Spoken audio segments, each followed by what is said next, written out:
Today I'm gonna try to update my Superkernal to the most recent firmware, the so-called Christmas version. And in order to do so, we first have to boot into the Superkernel's menu. So I'm switching off the C64 for quite a while, and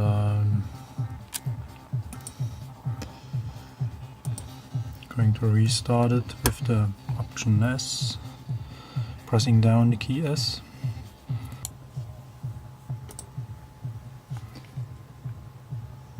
There we go. So these are our available slots, and we are supposed to say update firmware to flash extension. Okay.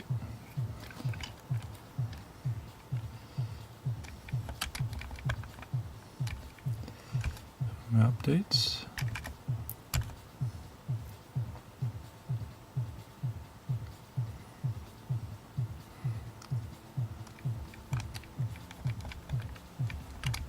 Okay, program data.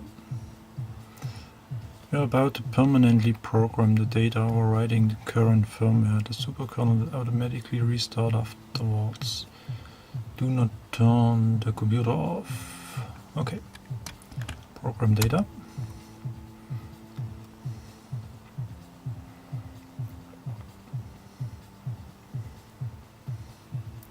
At least it started again, so it's probably a good sign. Let's see whether we can boot into the superkernel back again.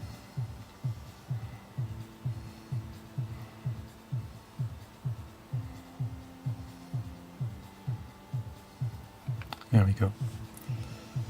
And it says superkernel version 0.98.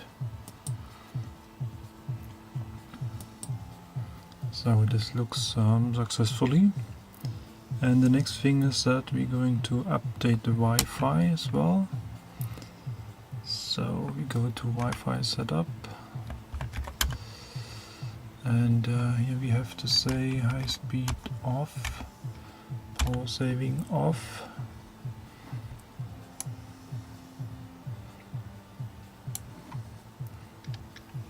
and then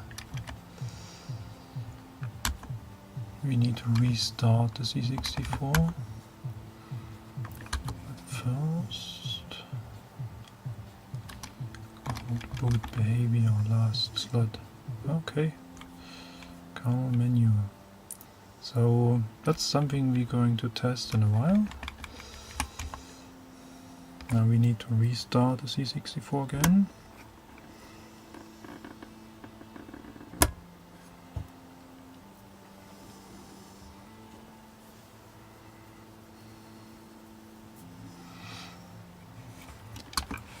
And we go to Wi-Fi setup.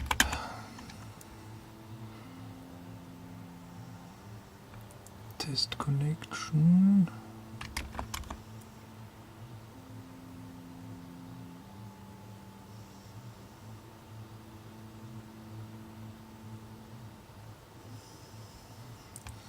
Now we need to press F8 and have to wait a couple of seconds.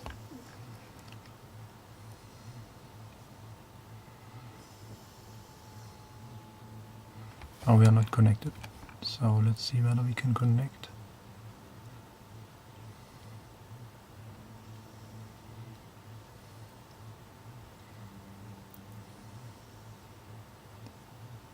Okay, so we are connected, and it says WLAN firmware version is the same as the superkernel version, so that's great. And we can go back and say speed on, power saving on, return, and then we need to restart the C64 again.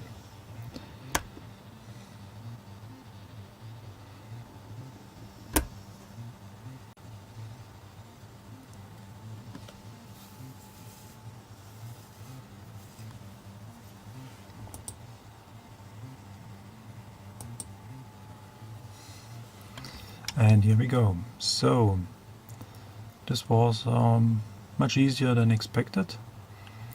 Now let's see whether the last slot option is still working. So we go to cold boot behavior, say last slot.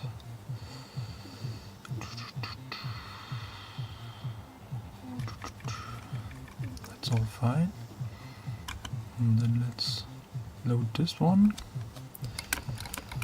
Supposed to make some music. I haven't connected my audio so far.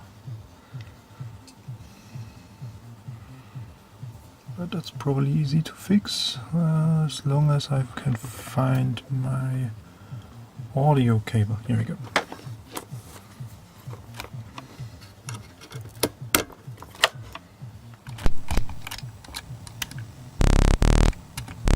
Okay, some sound as well. Now let's try booting back the C64 and see whether it starts directly into the synth card.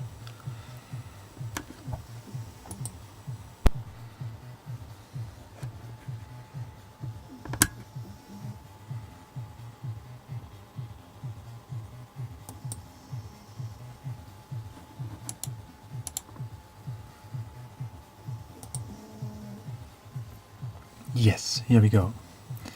So that's probably not the main reason for using the superkernel. So most people are going to use this to have different kernels installed, and that's probably some interesting part as well. And I have done quite a similar version, having 8 different kernels installed at my gaming and demo C64, so to say. And it's quite handy to have, especially for SD to EEC devices, a special firmware where you have some predefined function keys and all that stuff. And I'm running the C64 game system firmware on it to play modules like it is with a normal or with a standard game system C64. But especially the superkernel was quite interesting to me, that there's the possibility to load programs into kernel slots and to start the C64 with those preloaded programs without the need of having a device attached to the C64. Which makes it quite compact and easy to use, especially for my music programs. And the former firmware version wasn't able to boot directly into programs. So you could select a standard kernel you would like to boot in, but no programs. And now this is fixed, and this is a major step forward, especially for me, so to say. For my music C64s, because now I just need to attach a MIDI cartridge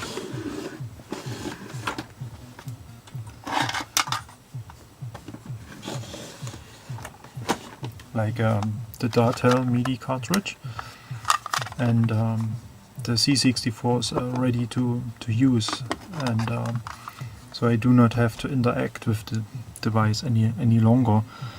And especially for the synth card program, most of the parameters can be controlled by MIDI, and so you can change your presets, for example, and you can change a couple of options for this specific preset.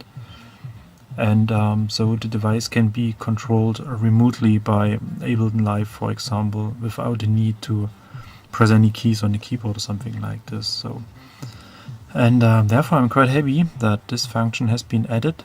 And as you have seen as well, it is possible to use the superkernel for Wi-Fi connections to FTP servers to download kernels or programs or something like this. You can set up your own FTP server at home and have your game collection stored on your laptop or computer or whatever, and then you simply access it by the superkernel, and so you can use your C64 without any attached device as your preferred gaming or demo machine, whatever.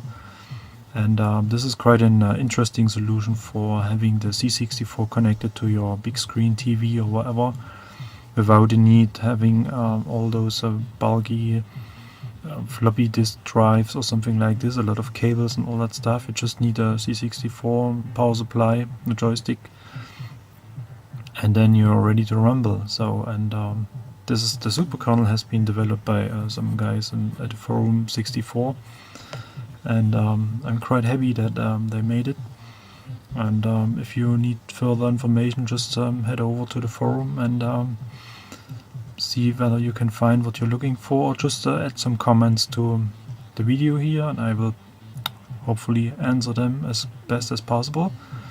So as usual, thanks for watching, have a nice Christmas, and if you're interested in further updates and more progression, then please subscribe. Thank you very much. Bye bye.